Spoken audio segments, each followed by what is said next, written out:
You're watching The Advocate on Plus TV Africa. Time to insist on the separation of powers. World over, the law regulates society, and the law is not much of what is written in the statute books, but what the court says it is. That's why judges are encouraged to dispense justice, even if the heavens will fall.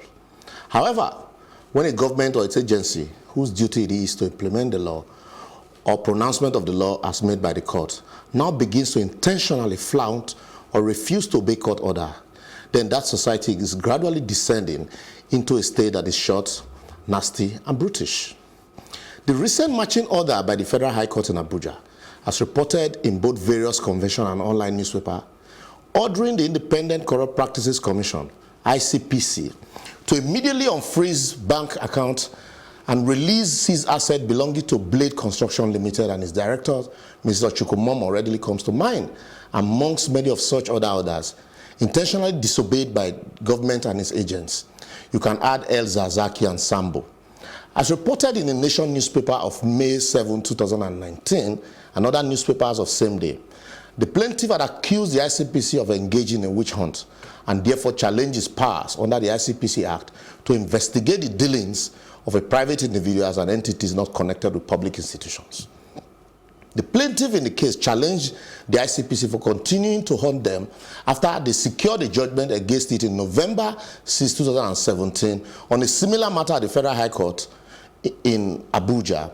Mr. Chukwumomo, in a supporting affidavit, averred that the EFCC, the Economic and Financial Crime Commission, and the ICPC separately investigated the plaintiff between 2015 and 2017 on the same issues and cleared them of any wrongdoing. The presiding judge, Justice Binta Nyako, heard that the anti-corruption body should release all seized properties of the plaintiff to them when she heard that the ICPC overreached itself by directing bank operated by the plaintiff to freeze the account and seize the assets on claim that it was investigating their businesses. The judge said the ICPC went ahead to carry out these actions despite being aware of the plaintiff's suit against it taking such steps. Nyako had frowned at ICPC's conduct upon being told by the plaintiff's counsel that the defendant failed to comply with the March 15, 2019 order of the court, directing it to reverse all its action against the plaintiff.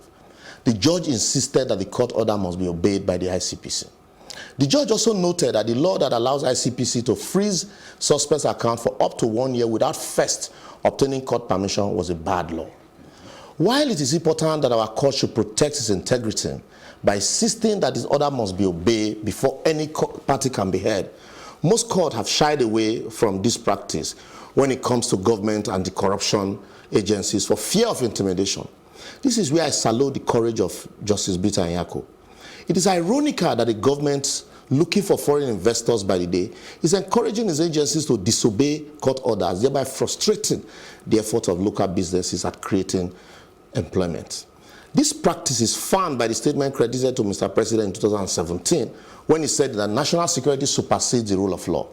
And what is national security becomes defined by the handlers rather than the courts.